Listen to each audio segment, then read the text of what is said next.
Je m'appelle Laura Mergoni, je suis céramiste basée à Paris. L'atelier se situe au 5 rue Fondary, dans le 15e. Le quartier il est sympa, avec beaucoup de commerçants, beaucoup d'artisans. Au début de mon parcours, je me cherchais pas mal. J'ai travaillé plusieurs techniques, tissage, sérigraphie, lithographie. C'est avec la terre que j'étais bien, je ne me suis jamais lassée. Depuis que en fait, je travaille la terre, je peux tout de suite réaliser ce que je veux et je peux chercher mes formes directement dans la matière. Le métier du potier, c'est sûrement un des plus anciens. Lorsqu'on va voir des pièces du IIe siècle ou même plus anciennes, on pourrait en fait s'en servir maintenant. Et des fois, ils ont une esthétique qui est très contemporaine. Dans la céramique, il y a quelque chose qui traverse les siècles et ça, c'est fascinant. Je travaille avec les grès et la porcelaine. Ce sont des terres à haute température parce qu'ils atteignent entre 1250 et 1300 degrés. Elles sont très résistantes. On peut atteindre des niveaux de finesse qu'on ne pourrait pas avec la faïence. Je mélange aussi des matières comme la chamotte, c'est de la terre broyée cuite.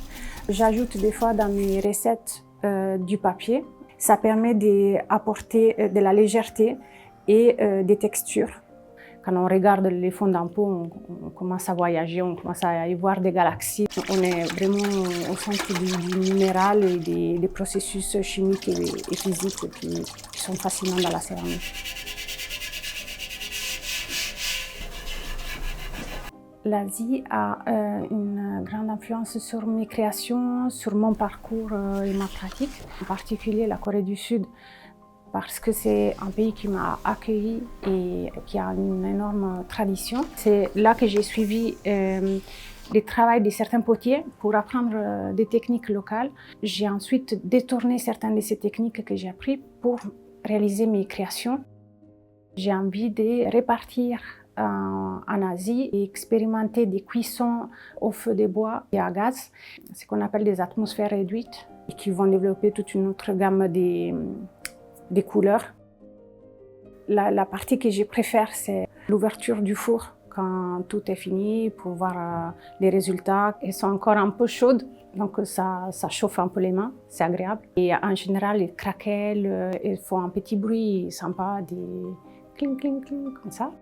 J'essaye de réaliser des objets qui puissent rentrer dans la maison de tout le monde. Ce sont des pièces uniques qui sont précieuses dans ce sens-là. Ce sont des pièces que tout le monde peut s'acheter. Je ne veux pas que ce que je réalise, ça reste juste sur une étagère. Je veux qu'elles vivent et puissent égayer le quotidien.